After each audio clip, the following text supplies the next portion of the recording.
we have to decrease the dose by 80% when we're going from BID and pH to Lantus or Detamir? Why? Obviously because it's too much. Why is it too much?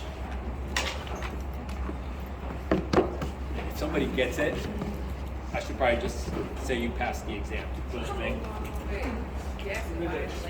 Exposure to the receptor? Nope.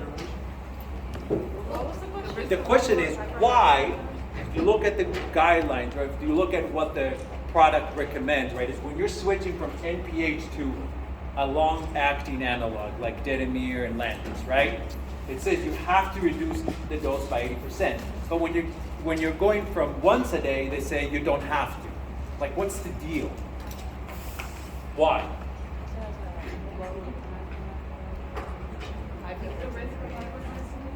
Yeah, but why? Why? That's what I want. But it's because how long it's going to be in the body. It has to do with something that's wrong with the glargine and aspart regimen. There's something wrong with that. What's the name? I was hoping you guys would pick up.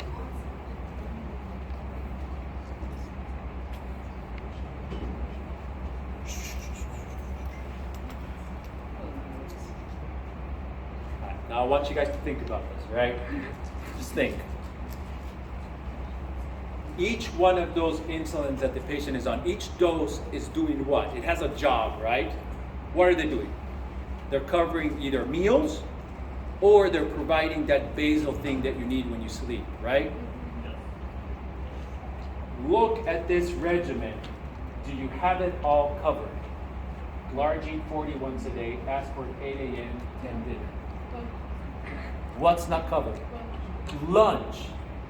Who was covering lunch before we made the change? NPH?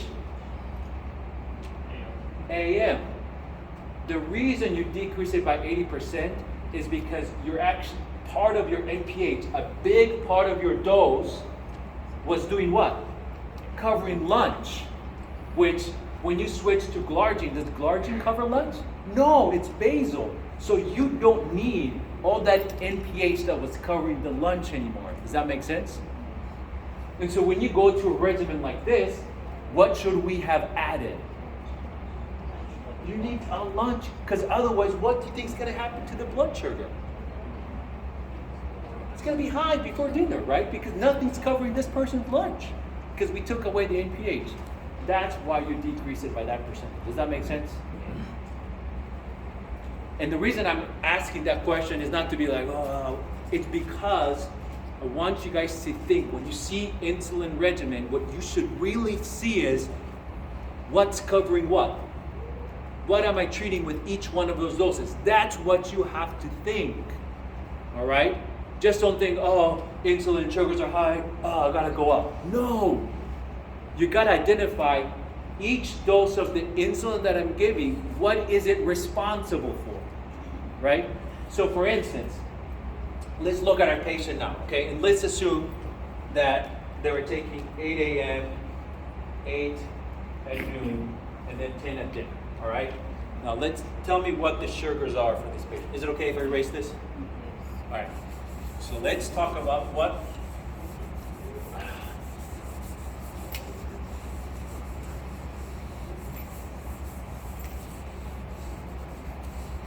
All right, so our patient is currently on glargine 40 and aspart 8 in the morning, 8 at noon, and then 10 at dinner, all right? What are the blood sugars? 82. In the morning? Yes. Is it 82? That's one of them. There's 82, 105, and 161. All right, and then noon? 35, 60, 79. And what? 79. All right, and then Dinner we only have 2, 127 and 179. Bedtime 347, 249, 136. okay. All right. So the question is, people ask me about what are those sugars? Is that on one day? No. So what happened? This is over the last week, right? So I told my patient check it once a day, but then change what time you check every day or whatever, or maybe I'll tell her twice a day. And she was doing, one day she was doing breakfast and dinner, and another day she was doing lunch and bedtime, right? Which is what I would do with a lot of my patients. So these are from different days, right? But some are Monday, some are Tuesday, some are whatever, right? So then what you usually do, what's easier, because it's kind of hard to look at all those numbers, is you just average them out. That kind of gives you a sense of like, what kind of sugar am I dealing with, right? So what's the average of these numbers? 116, right? 60. 160, the average? 116. 116, all right, okay. Now, for the noon one, you know that if you include this in your average, it's gonna be a lot lower than what it really is, right? Then you gotta ask yourself, okay, why was it 35? Whenever you see a patient that gives you something low, I would say anything lower than 70, you gotta be like, hey, so tell me, did you feel it? And they'll be like, oh yeah. And I did some like juice, or I did whatever. They'll remember. You remember if you're hypoglycemic, all right? Does anybody feel like that when they don't eat and they start to get sweaty and like, you do? She's hypoglycemic, right? So you remember that. They gotta tell you, okay, well, what happened, right? And what did you do, and whatever, right? And you gotta find out, did you not eat that day? Did you give yourself extra insulin? Like, you gotta figure out what the reason was. I'm assuming this happened because no breakfast, but the patient still did that. That's what happened, right? So I would actually take that out and then just average these two, which would be, right? Is it 70? And then for dinner, average is 50. And then bedtime, 2.4. all right. Now, unlike before where we had the NPH and the regular, now we are on Lantus and Aspart, right? So, which sugar is Lantus responsible for? Which one? This one. This one is Lantus, right? Because Lantus is there to control the blood sugar in between meals and particularly overnight. So they went to bed with 244 and they woke up with 116.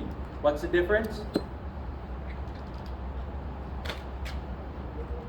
About 130, about that. So are you getting too much or not enough insulin? Which means my Lantus needs to go down. All right? Yeah? Because if I had gone to bed with 140, what would have happened in the morning with that much Lantus?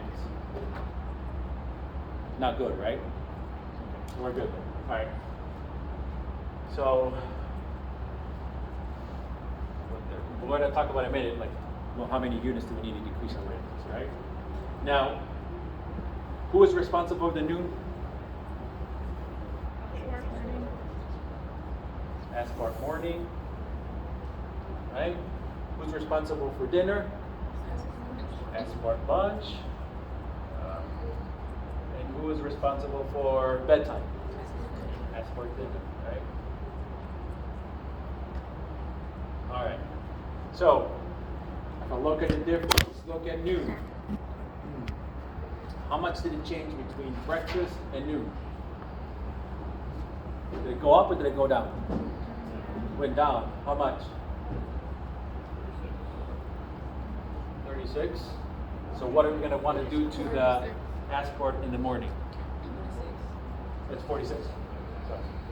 Matthew told me 36. I believe him. Never believe Matthew again. Did you do Matthew? I said 46. Oh, I heard 36. All right. So what do I do to the morning one? Do I go up or down? Now, dinner. Ask for lunch. What was it before? It was 70 and noon. What was it before dinner? 153 change. 30, 83. All right. So this decrease 46, decrease 83, decrease 130. All right. So what do I have to do to the lunch? Oh. All right. And then finally, look at my aspart dinner. Before dinner it was 153. After dinner it was 244. It's about 90, right? All right. So what am I going to do to my dinner one? All right. Everybody okay with that so far? I guess my question would be, what would be, if it stayed like somewhat the same, we would change it. Yeah. But because it's a change, no matter how big the change could be, like, I mean, what's the threshold? I guess I would say, when it comes to the change and you're like, okay, we're gonna change it versus we just leave it. Cause I'm sure if it like changed like 5, you're not gonna mess with it, right? Yeah, no. So, I mean, if the difference is, I would say less than 20 milligrams per deciliter, I'm not going to mess around with it. Whatever, you know.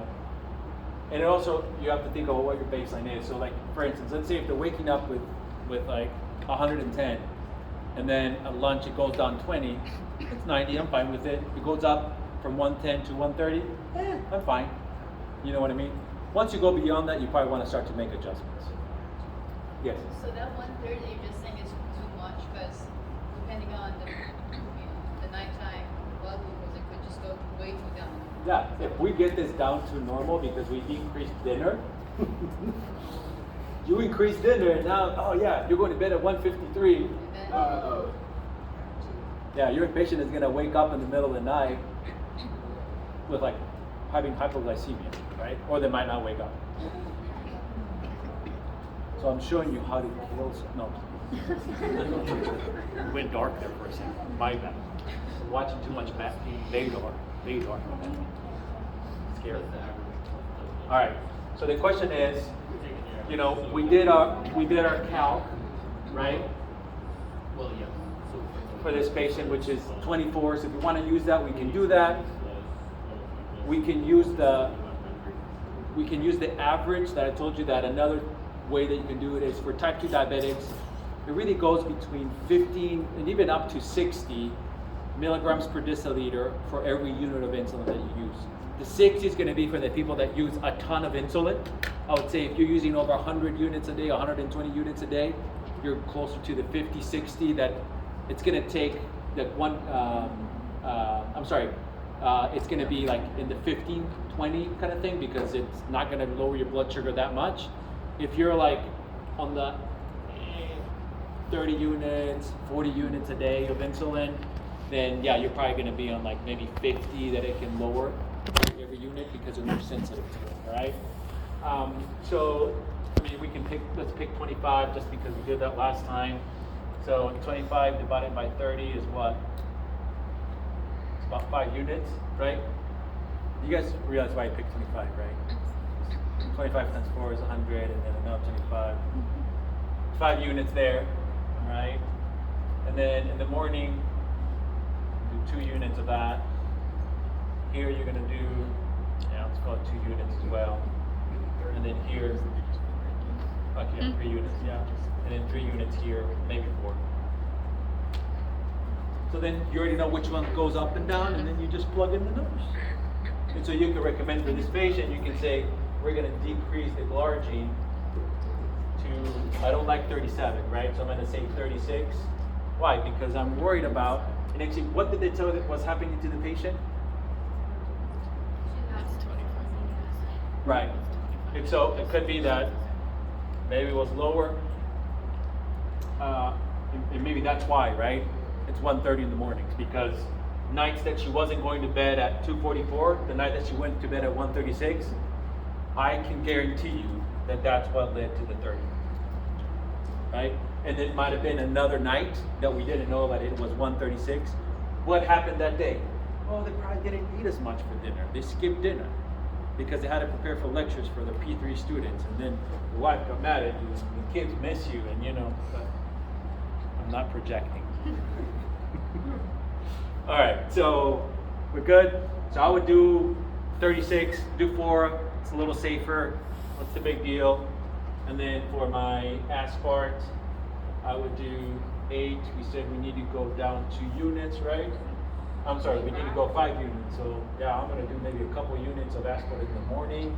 And the truth is, at that point, you can decide, do I do a couple units or do I just not do it? Maybe they're not really eating that much breakfast, right?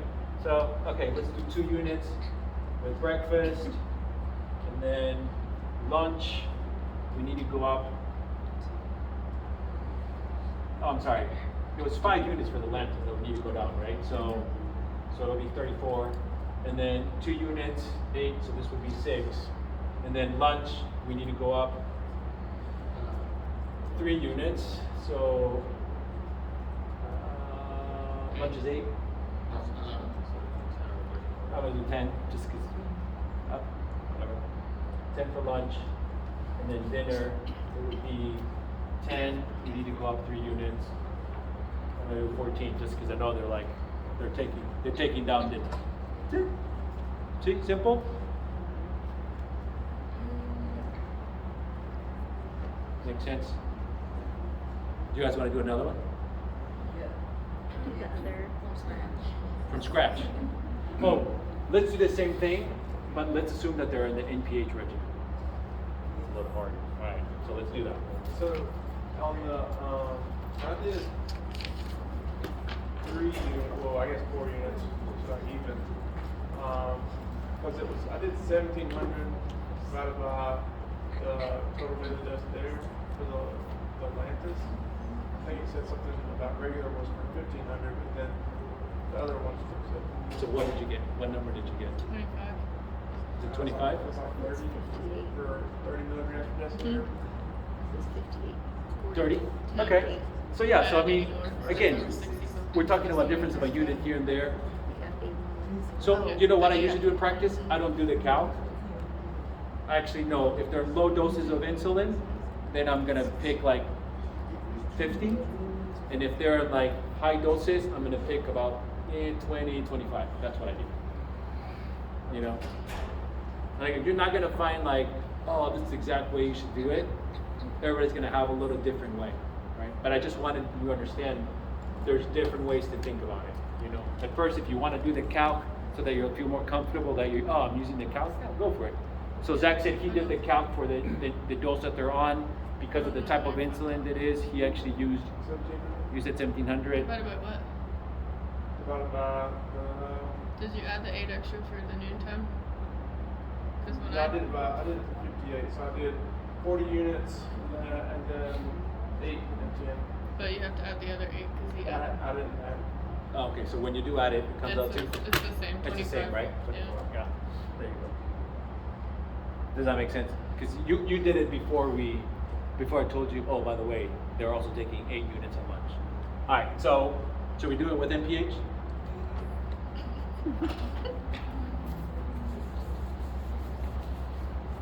Can you imagine being a student on my rotation? Yeah, ooh, right? No? I don't know how to take that, guys. I really don't know how to take that. All right. Huh? No, not here. I'm talking when I had a site and I was in the hospital. Imagine me at the hospital. Stress. To be honest, a benefit of my rotation is I guaranteed weight loss. I literally guaranteed weight loss. We're talking about 10%, 10 to 15% weight loss in 6 weeks. Compared to semaglutide. Just tell me. No adverse events. Well, maybe jittery, outbursts of rage, yeah. Depression, suicidal. Yeah, but not statistically significant. All right, so we have the same numbers, right? But now what's different is that our patient is actually taking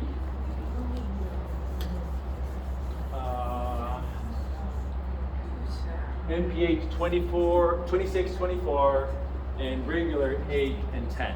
All right. So again, who's taking care of the AM sugar? Who is taking care of it? Who's responsible? MPH when? PM. All right. So we have the MPH, HS, or PM, right, is responsible for that. Who's responsible for our noon? Regular AM. All right. What about dinner? Morning, MPH. MPH morning. All right. And what about bedtime? Regular dinner. Dinner. Regular dinner. All right. Okay, so just like we did before, we went from 244 to 116. It's a difference of how much? 130 went down, which means which one do you want to decrease? PMMPH, right? So we know this is going to go down. All right. Difference between breakfast and noon is it went down. How much, Matthew? 46, right? So I'm going to want to decrease the dose of the regular AM. So this is going to go down. All right. And then when we look at the dinner, who's responsible for that? MPH morning. The difference is 83 that it went up, which means we're going to have to increase that dose because lunch is yummy these days. And bedtime, it went up. What was it? 100 and 90, right? 90, whatever. Which means I'm going to have to increase my. There you go. Same thing. We said 25 milligrams per deciliter for every unit. So if I divide that, we're going to get 5 units. That means that I'm going to decrease my evening MPH to 19. I'm going to go 18. All right. And then regular, it's going to be 2 units. So now my regular in the morning, I was supposed to decrease it. All right. And then my MPH in the morning, I need to increase it by 3 units. So that would be 29. 33. All right. I'm going to be 35. All right. And finally, dinner, I'm going to increase it by 3. All right, there's going to be 3 units. All right, 14.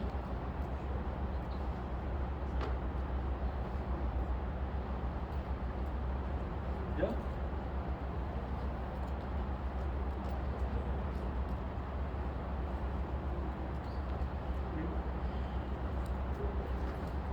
Big thing is write it out like this, and you gotta ask yourself, who's responsible for this?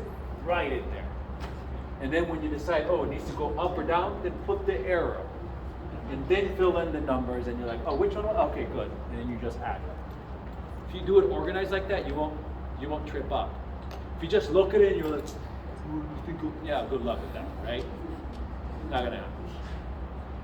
Now, if you do it for years, yeah, maybe be like, questions? What I'm going to do, I'm going to send you a couple examples, and then you guys can play with it. And there's All gonna right. be extra 20 points on the exam. And then what you can do, right, is I answer emails on the weekend. I check my email when there's an exam on Monday. I check my email. Saturday morning, Saturday evening, Sunday morning, Sunday evening. All right. Send me an email Saturday at noon, and I don't get back to you by 2 o'clock. Don't call the cops on me. Don't bash me. Don't do stuff like that, right? Because I'm not gonna get to it, right? Because otherwise, can you imagine? I'll have to be answering emails all day long. So I wait for those times, but I'll be happy to get back to you guys. Obviously, if you have questions, but that's when I'll be answering emails. So send it to me, and then you'll know next time that you'll hear from me. Is that fair? And what I'll do is I'll send this, and then if you guys have questions, how about this? I'm gonna send you examples, and then on Saturday night I'll post the answers. But I'm gonna give you a chance to do it on your own. If I give you the key, you're not gonna do it. You're gonna be like, oh yeah, I know how to do this. All right. Are you going to use the math part for the key so it comes out the same? Okay. I'll do it. And I'll take a picture. And then we'll do it. Okay.